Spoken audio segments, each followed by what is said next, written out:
今年6月是冬至交5月，包括美国、拉丁美洲、西班牙甲希腊，拢伫咧6月30举办游行。伫咧纽约咧是咱台湾的变装风球年菲亚带台湾队咧游行。目前美国是有真侪州拢通过反对 LGBTQ 法案，嘛正做今年关注的重点。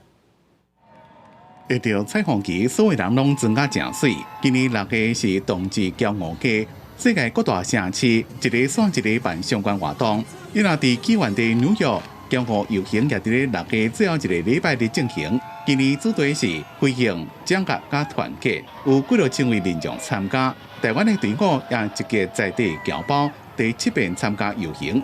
同时也邀请卢保罗变装风球秀第16届冠军尼里亚带队，最近为平权的议题发声。I came to Pride because I want to celebrate all of the years that we've dedicated to the Stonewall riots. Everybody comes here to celebrate what the people have done before us to get us here today. 今年是冬至运动关键的石墙事件55周年。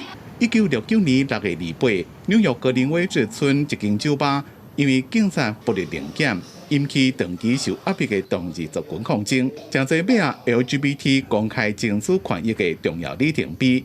因为这一届游行活动是特别关心美国真侪州议会最近通过反 LGBTQ 法案。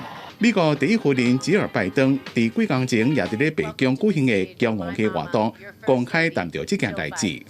When our homes are threatened, when they strip away our rights and deny our basic humanity, we say, not on our watch. 第二，最近一寡共和党领导的州取消跨性别人士健康保险，并且禁止因参加学校的体育活动使用便所加变装表演。